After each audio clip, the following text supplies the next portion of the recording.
Hi, this is Kavita GK, teaching intern from Vidya Poshak. Hello friends, listen here. Today I came with an interesting activity. I think all of you eager to know. Yes, that is what. I am going to show you some different kinds of sounds of the particulars. Okay? ಇವತ್ತು ನಾವು ನಮ್ಮ ಪಾಠ ಶುರು ಮಾಡೋದಕ್ಕಿಂತ ಮುಂಚೆ ಒಂದು ಚಟುವಟಿಕೆಯನ್ನು ಮಾಡೋಣ. ಆ ಚಟುವಟಿಕೆ ಏನಂದರೆ, ನಾನೀಗ ನಿಮಗೊಂದಷ್ಟು ಜೀವಿಗಳು ಉಂಟು ಮಾಡುವಂಥ ಸೌಂಡ್ಸನ್ನು ಕೇಳಿಸ್ತೀನಿ. ನೀವು ಆ ಸೌಂಡ್ಗಳನ್ನು ಕೇಳಿಸ್ಕೊಂಡು ಮುಂದೆ ನಮ್ಮ ಚಟುವಟಿಕೆಯನ್ನು ಮುಂದುವರ್ಸೋಣ. Okay, let us start.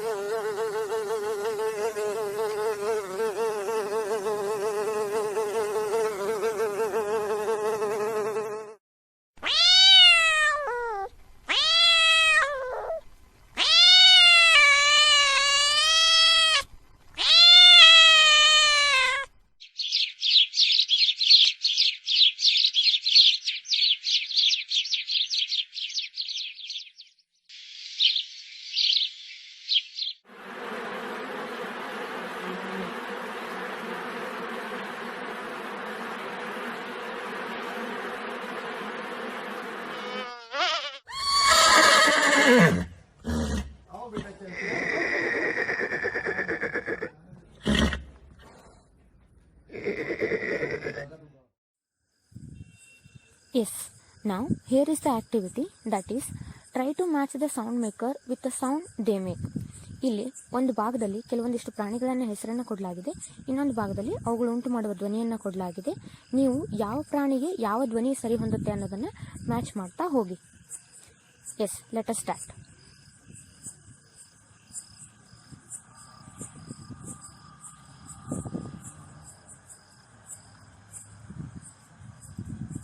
Yes, I think many of you done.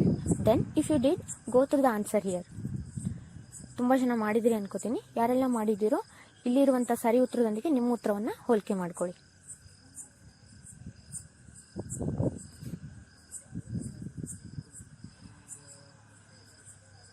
Okay, after doing this activity, I think now all of you know better about the sound of the fly and curious to know more about it and what actually it did in this poem. ಇಷ್ಟೆಲ್ಲ ತಿಳ್ಕೊಂಡ್ಮೇಲೆ ನಿಮಗೆ ಆ fly ಬಗ್ಗೆ ಇನ್ನೂ ಕುತೂಹಲ ಹೆಚ್ಚಾಗಿರುತ್ತೆ. ಈ ಪದ್ಯದಲ್ಲಿ ಅದರ ಪಾತ್ರ ಏನು ಅನ್ನೋದ್ರ ಬಗ್ಗೆ ಕೂಡ ನೀವು ತುಂಬ ಕುತೂಹಲಕಾರಿಯಾಗಿರ್ತೀರಿ. So let us start the poem. The fly, written by Tony Bradman. There is a fly inside my bedroom. It's driving me insane. It's buzzing round my wardrobe. It's on the window pane.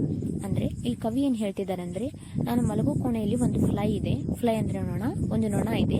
ಅದೇನ್ ಮಾಡುತ್ತಂದ್ರೆ, it's driving me insane, ಅದು ನನಗೆ ಹುಚ್ಚನ್ನ ಹಿಡಿಸಿದೆ ಅಂತ ಹೇಳ್ತಿದ್ದಾರೆ.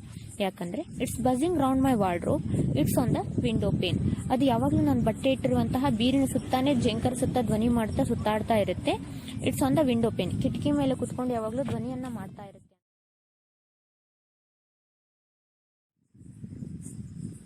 It's flying round the lampshade. It's coming very close.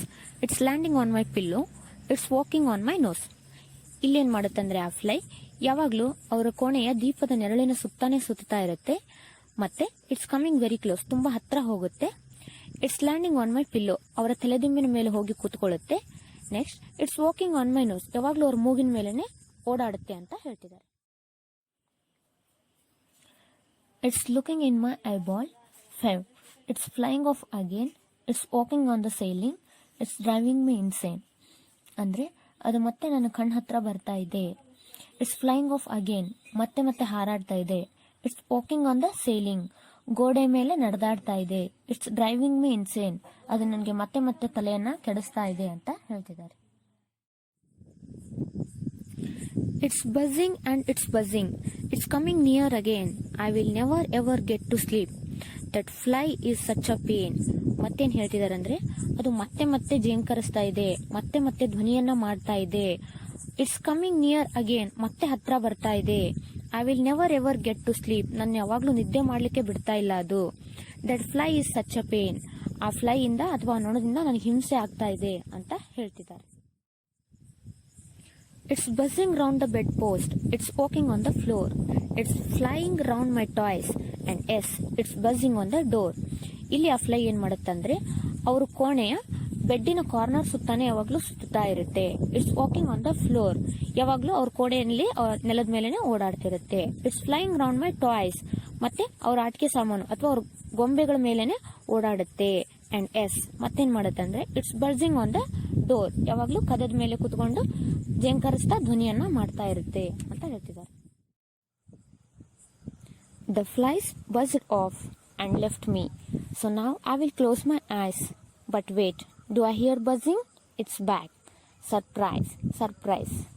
ಅಂದ್ರೆ ಇಲ್ಲಿ ಏನ್ ಹೇಳ್ತಿದ್ದಾರೆ ಅಂದ್ರೆ the flies buzzed off and left me. ಆ ಫ್ಲೈದು ನೊಣದ್ದು ಧ್ವನಿ ಸ್ಟಾಪ್ ಆಯ್ತು, ಮತ್ತೆ ಅದು ನನ್ನನ್ನು ಬಿಡ್ತು. ಇವಾಗ ನನ್ನ ಕಣ್ಣನ್ನ ಮುಚ್ಕೊಂಡು ಮಲ್ಕೋಬಹುದು ಅಂತ ಕವಿ ಅನ್ಕೋತಿದ್ದಾರೆ. ಅಷ್ಟರಲ್ಲಿ ಏನಾಗುತ್ತೆ, ಬಟ್ ವೇಟ್, ಆದ್ರೆ ಡು ಐ ಹಿಯರ್ ಬಸ್ಸಿಂಗ್, ಅವರಿಗೆ ಮತ್ತೆ ಆ ಧ್ವನಿ ಕೇಳಿಸುತ್ತೆ. ಇಟ್ಸ್ ಬ್ಯಾಕ್, ಆ ಫ್ಲೈ ಅನ್ನೋಣ ಮತ್ತೆ ಅವ್ರ ರೂಮ್ ಒಳಗಡೆ ಬರುತ್ತೆ. ಹಂಗಂದ್ರೆ ಮುಂದೇನಾಗುತ್ತೆ, it's surprise, surprise. Now, here is the total summary of the poem. Please go through it. And after that, all of you try to write a note on the fly, how it disturbs you when you are sleeping. Okay? ಈ ಪದದ ಸಂಪೂರ್ಣ ಸಾರಾಂಶನ ತಿಳಿದುಕೊಂಡು ನೀವೇನು ಮಾಡಬೇಕಂದ್ರೆ ನೀವು ಕೂಡ ಈ fly ಮೇಲೆ ಒಂದು ನೋಟನ್ನು ಬರೀರಿ. ನೀವು ಮಲಗೋ ಹೊತ್ತಿನಲ್ಲಿ ಅದು ನಿಮಗೆ ಹೆಂಗೆ ಡಿಸ್ಟರ್ಬ್ ಮಾಡುತ್ತೆ ಅನ್ನೋದ್ರ ಮೇಲೆ ಒಂದು ನೋಟನ್ನು ಬರಲಿಕ್ಕೆ ಪ್ರಯತ್ನ ಮಾಡಿ.